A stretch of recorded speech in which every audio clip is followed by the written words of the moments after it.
बड़ी और दुखद खबर आज की। पाकिस्तान में कराची में एक विमान क्रैश हुआ है जिसमें लगभग 107 लोग सवार थे और दोपहर के वक्त यह हादसा हुआ है। और यह हादसा हुआ है ठीक एयरपोर्ट पर लैंड करने से पहले पास के इलाके में यह विमान क्रैश हुआ है। और यह आप देख रहे हैं तस्वीरें, धुएं का काला एक गुबार। हालांकि तुरंत वहां पर रेस्क्यू ऑपरेशन शुरू किया गया है।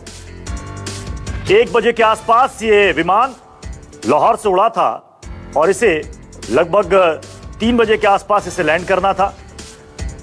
एटीसी से लास्ट संपर्क में कैप्टन ने, यानी कि विमान के चालक ने जो बात की थी पायलट ने, उसमें वो ये कह रहा है कि इंजन खराब हो गया है। और ठीक एयरपोर्ट से पहले जो पास का इलाका है, ये तस्वीरों में जो आप देख रहे हैं, कम से कम 6 से 7 ऐसे मकान हैं जो पूरी तरीके से ध्वस्त हो गए हैं क्योंकि उन्हीं मकान के ऊपर ये विमान गिरा है।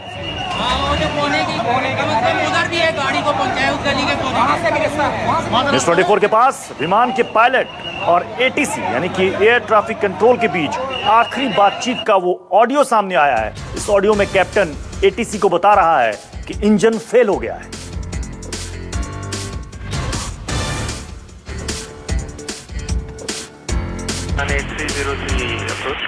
जी sir, appears to be turning left. We'll proceeding back, sir. We have lost engines. Confirm you are carrying out belly landing. Runway available to land at 25. Roger. Clear, Mayday, Pakistan 8303. Pakistan 8303, Roger sir. Both runways available to land. Start करो ना। आपने सुना ये audio जिसमें air traffic control Karachi से संपर्क में है पायलट। और ये देखिए, सुनिए, आप एक बार फिर से सुनिए इस आवाज को। जी sir, appears to be turning left. We'll proceeding back, sir. और हमारे साथ इस वक्त राजीव प्रताप रूडी, पूर्व केंद्रीय मंत्री, हमारे साथ जुड़े हुए हैं, जो कि खुद भी एक पायलट रह चुके हैं। राजीव प्रताप रूडी जी, सबसे पहले खबर यह है कि लैंडिंग गियर में कुछ खराबी है, लेकिन देखिए न्यूज़ 24 के पास ये ऑडियो है जिसमें एटीसी से बातचीत में कैप्टन ये कह रहा है कि इंजन फेल हो गया है। ये बिल्कुल एयरपोर्ट पे लैंड करने से पहले ही हुआ। क्या आपको लग रहा है क्या तकनीकी समस्या रही होगी? इसमें छोटा सा मैं संशोधन कर दूं। मैं पहले पायलट नहीं था, मैं आज भी पायलट हूं और प्रत्येक दिन जब भी मुझे मौका मिलता है तो मैं एक बड़े एयरलाइन का आज भी पायलट हूं। तो शायद ये क्योंकि मैं राजनीति में हूं तो इसलिए लोगों को लगता है कि शायद वो अलग का विषय है। देखिए, आपने जो बताया है ये बिल्कुल समझ के बाहर है, क्योंकि रूटीन में उसने एटीसी ने पहला कहा कि आप अप्रोच के पहले बाएं जाएं और कैप्टन ने रिस्पॉन्ड किया कि हमारी इमरजेंसी है, हमको लैंड करना है। और तुरंत एटीसी ने उन्हें कहा कि runway 25 both runways are available, यानी कि उसने तुरंत कह दिया। ये और लैंडिंग में इंजन फेलियर आइडलिंग स्पीड पर होता है, मैं इस पर अभी कोई टिप्पणी नहीं करूंगा। लैंडिंग के समय अब ये देखना कि ये क्या डाइवर्शन फ्लाइट था, क्या फ्यूल खत्म हो गया इसके कारण, लेकिन एक इंजन पर सामान्य रूप से लैंडिंग में कोई कठिनाई नहीं होती है, नंबर 1। क्योंकि टेक ऑफ के समय सिंगल इंजन ऑपरेशंस में भी जहाज को रिकवर करने का तरीका है और लैंडिंग में सिंगल इंजन अगर ऑपरेशन है तो बिल्कुल ही कोई कारण नहीं हो सकता है कि उसमें, लेकिन उसने मेडे कॉल किया है। पायलट का आवाज बिल्कुल सामान्य है, क्योंकि हम लोग देखते हैं मेडे कॉल के पहले जो कॉन्वर्सेशन होता है इसके पहले कोई ना कोई पृष्ठभूमि होता है और इंजन फेल अप्रोच पर होना आइडलिंग स्पीड तो वो एकदम अचानक नहीं होता है। तो मैं इस पर अभी कोई टिप्पणी नहीं करना चाहूंगा क्योंकि सभी तारे एक साथ मेरे लिए नहीं जोड़ रहे हैं। और मेडे कॉल का मतलब होता है कि सभी mayday is the final call of, मतलब उसका मतलब ये होता है मेडे मेडे मेडे। इसके अलावा एक और कॉल होता है pan pan pan pan. Pan pan होता है कि हम तकलीफ में हैं लेकिन हम आपको वापस बताएंगे कि हमारा क्या निर्णय है। मेडे के कॉल में जो बाकी विमान सेवाएं उस समय आसमान में होती हैं, वो जहां होती हैं उनको वहां पर से पोजीशन, इसको टॉप प्रायोरिटी दे दिया जाता है ये टॉप प्रायोरिटी में ये लैंडिंग करेगा। इसका मतलब है कि सभी विमानों का दूसरे विमानों का अधिकार उस समय रोक दिया जाता है और एयरपोर्ट पर सभी इमरजेंसी सर्विसेज को एक्टिवेट कर दिया जाता है, यानी कि फायर, एम्बुलेंस, पुलिस, सब कुछ को एक्टिवेट कर दिया था। ये मेडे कॉल है। मुझे नहीं पता है कि लैंडिंग से कितने दूर पर है। अगर लैंडिंग अप्रोच पाथ पे था और आईएलएस अप्रोच पर था और ऑलरेडी कॉन्फ़िगर कर चुका था और आईएलएस कैप्चर कर चुका था, तो वैसे स्थिति में सिंगल इंजन फेलियर की स्थिति में भी कोई कठिनाई सामान्य रूप से नहीं होनी चाहिए। तो ये बड़ा ही रहस्यमय अभी के समय है। जब तक और भी फैक्ट नहीं मिलेंगे मैं इस पर कोई टिप्पणी नहीं करना चाहूंगा, लेकिन ये दुर्भाग्यपूर्ण है। जो यानी आप एक तकनीकी पक्ष ये रख रहे हैं कि अगर इंजन फेल्योर भी हो गया और बिल्कुल एयरपोर्ट पर लैंड करने वाला था, हो सकता है कि अच्छे से लैंडिंग हो जाती, लेकिन आप कह रहे हैं रहस्यमय कि कैसे ये दुर्घटनाग्रस्त हो गया। देखिए मैं अभी भी पूरे फैक्ट से वाकिफ नहीं हूँ। आपके इसी कॉन्वर्सेशन के आधार पर बोल रहा हूँ। जी।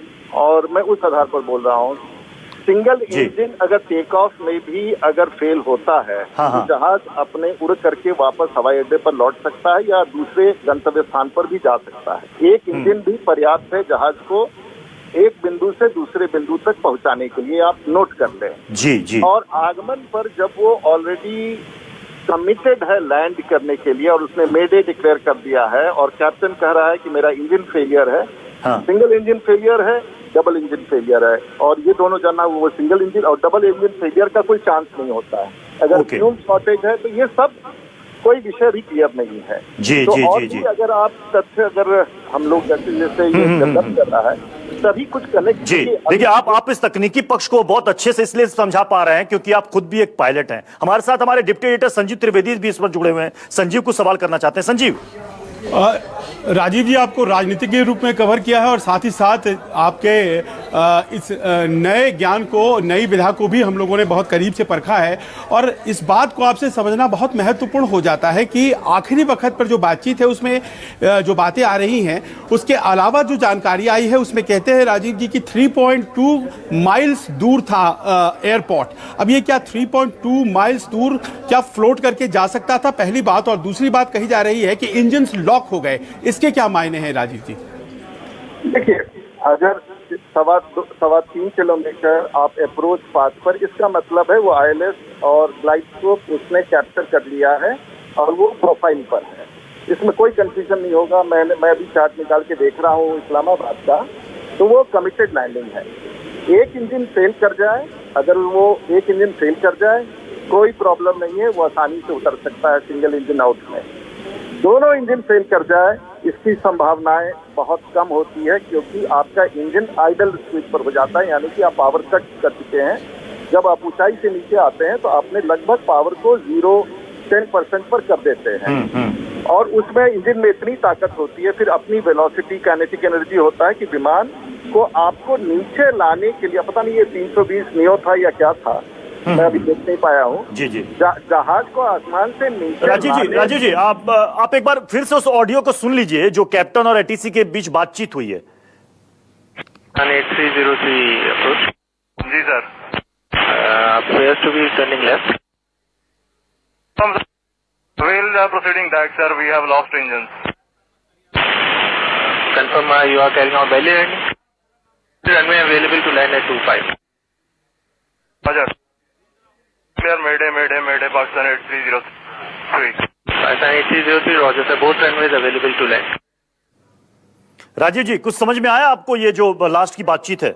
मैं बिल्कुल स्पष्ट समझ रहा हूँ। पहले उसने कहा, उसने पूछा कि क्या मेडे है, उसने बोला इंजन, उसने मैं अगर दोबारा सुनना चाहूंगा, उसने बोथ इंजन लॉस कहा है या सिंगल इंजन लॉस? जी मैं एक बार फिर से सुनाइए जरा आवाज। 8303 अप्रोच। जी sir. Appears to be turning left. We'll proceeding back, sir. We have lost engines. Confirm you are carrying out belly landing. Runway available to land at 25. Roger. Clear, Mayday, Pakistan 8303. Pakistan 8303, Roger sir. Both runways available to land. जी राजीव जी, इसमें बिल्कुल अब मैं दोबारा सुन करके स्पष्ट हूँ। उन्होंने ATC ने पहली बार किया कि टर्न लेफ्ट, हाँ उसके बाद कैप्टन ने कहा कि नहीं हम प्रोसीड करेंगे स्ट्रेट। उसने कहा कि हमारा इंजन फेलियर है, उन्होंने ये नहीं कहा कि दोनों इंजन फेलियर है या सिंगल इंजन फेलियर है, हम मान के चलते हैं कि सिंगल इंजन फेलियर है जी। वैसे स्थिति में फिर उसने कहा आर यू डिक्लेयरिंग मेडे, उसने कहा कि मेडे मेडे मेडे 313 या 303 जो भी है जी। और उसके बाद एटीसी ने कहा you are clear to land, both the runways are available. जैसे दिल्ली में 27 है, 28 है, 29 है, तो उसने 2 रनवे जो उस हवाई अड्डे के थे दोनों को क्लियर कर दिया और कहा आप डायरेक्ट करें। उसके बाद लगता है कि तो ये बिल्कुल मेरे मतलब समझ से बाहर है कि सिंगल इंजन ऑपरेशन में अगर मान लेते हैं, उसने ये नहीं कहा बोथ इंजन फेल, जो कि असंभव है। उसने कहा इंजन आउट है, इंजन फेलियर रिपोर्ट किया। इंजन फेलियर का मतलब सामान्य रूप से एक इंजन फेलियर होगा, दोनों इंजन एक साथ कभी बंद नहीं हो सकता है अनलेस अनटिल कि आपने खुद बंद कर दिया हो जी। और आपने खुद ही। और एक बात हमेशा ध्यान रखिए, जितने मेहनत से आसमान में विमान जाता है उतने ही मेहनत से आसमान से धरती में लाने के लिए जहाज को मेहनत करना पड़ता है, क्योंकि जहाज बहुत फ्लोट करता है, वो अपनी ताकत से बहुत दूर जाना चाहता है। क्योंकि ऊपर से नीचे तक आने में जो एनर्जी है वो एनर्जी जो जहाज के भीतर है वो velocity energy, kinetic energy convert करता है, केमिकल एनर्जी काइनेटिक एनर्जी में कन्वर्ट करके वो एयरपोर्ट। मैं नहीं कुछ कहना चाहूंगा इस स्थिति में, क्योंकि उतने लोग मारे गए हैं। कैप्टन बिल्कुल सामान्य बातचीत कर रहे हैं, जो तो कोई पैनिक भी नहीं है कैप्टन का कोई पैनिक नहीं है और कोई स्ट्रेस में भी नहीं है। वो रूटीन, उसने इंस्ट्रूमेंट्स में इंजन फेल देखा है रूटीन में, उसका कोई डिस्ट्रेस नहीं है, कोई ऐसा नहीं है जो सामान्य रूप से कैप्टन का संवाद होगा मीडिया कॉल में। कोई अच्छा, दूसरा कोई मौसम भी नहीं है, वेदर भी नहीं है। और ये मैं नहीं सुन पाया पहले, वो उसके पहले का अगर मिल जाएगा रिकॉर्डिंग, जब उसको अप्रोच ये होता है, सबसे पहले कंट्रोल होता है, उसके बाद अप्रोच होता है, उसके बाद टावर होता है। मुझे पता नहीं कि उस एयरपोर्ट पर कंट्रोल के बाद सीधे अप्रोच और टावर एक ही है, अलग है, ये सब अध्ययन का विषय है। लेकिन जब कंट्रोल से अप्रोच में आया होगा या कंट्रोल अप्रोच एक ही होगा उन लोगों का, उस समय ये पता लगाना कि उसको कितने लेवल से कितने लेवल तक नीचे लेके आया है और कितने हजार फीट पर था, ये थोड़ा सा उससे पहले का अगर आरटी कम्युनिकेशन मिल जाए तो हम लोग पूरा पैटर्न बता सकेंगे। लेकिन एक बात ध्यान रखिएगा कि मैं एक्सपर्ट नहीं हूँ, मैं सिर्फ एक पायलट हूँ, बड़े विमान का पायलट हूँ। मेरे से बहुत सारे लोग अनुभवी होंगे, लेकिन सामान्य रूप से मुझे सभी तार जुड़ते हुए नहीं दिख रहे हैं। दुर्भाग्यपूर्ण घटना है, मैं नहीं टिप्पणी करना चाहूंगा कि ये क्यों है। ये जिस तरीके से रिहायशी इलाके में विमान क्रैश हुआ है राजीव जी, ये लगभग 20 साल पुराना वो पटना के गर्दनी बाग का वो मंजर भी याद आ रहा है, जब आपको याद होगा कि पटना एयरपोर्ट पर लैंडिंग से पहले विमान क्रैश हुआ था। उसमें पहली बार पटना के हवाई अड्डे के लैंडिंग में कैप्टन अलायंस एयर का वो जिसको लैंडिंग नहीं करना था, ओवरहेड अप्रोच पर आया, हाई अप्रोच किया, उसके बाद हाई अप्रोच में वो स्टेबलाइज नहीं कर पाया, एटीसी ने उसको हाई अप्रोच बताया, वो दोबारा घूम करके आया। जब दोबारा घूम के आया तो उसका अप्रोच लो था, वो बिल्कुल दूसरा सिचुएशन था, वो एकदम कैप्टन फेलियर था, वो ह्यूमन फेलियर था। जहाज को उस तरह से नहीं उड़ाया जाता है, वो ह्यूमन फेलियर। यहाँ मुझे नहीं पता है कि ये CAT visual landing, CAT 1 landing कर रहे थे, तो पूरे फैक्ट अगर थोड़े से और शाम तक मैं कोशिश करता हूँ पता चलेगा। बहुत सारे छोटे छोटे विषय हैं। फिर क्या ये पहले बार गो अराउंड कर चुके थे, उसके बाद दोबारा लैंडिंग के लिए आ रहे थे, या डाइवर्शन पर थे, या कोई वेदर का था, या और कोई विषय था। ये तो इस तरह से जहाज, एक चीज मैं बता दूं, जहाज टेक ऑफ में सबसे ज्यादा रिस्क होता है, लैंडिंग में भी होता है, लेकिन सबसे ज्यादा इंजन फेलियर में अगर टेक ऑफ में हो तो बहुत कठिन होता है पायलट को कंट्रोल करना।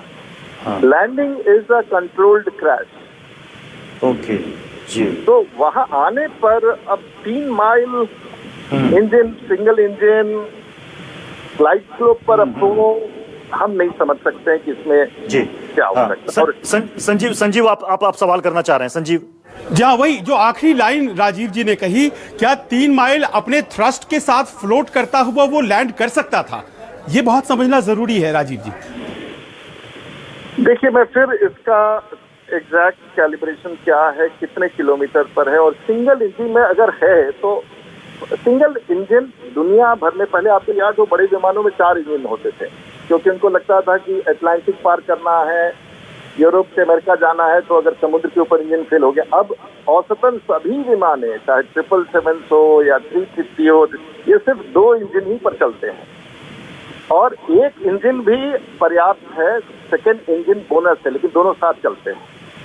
तो एक इंजन अगर है इस विमान में, ये विमान पता नहीं कौन सा विमान, अभी तो मैं आपसे बात कर रहा हूँ, ये A320 है राजीव जी। हाँ, तो मैं सामान्य रूप से इसे पिछले 10 साल से इस विमान को उड़ा रहा हूँ। हाँ हाँ।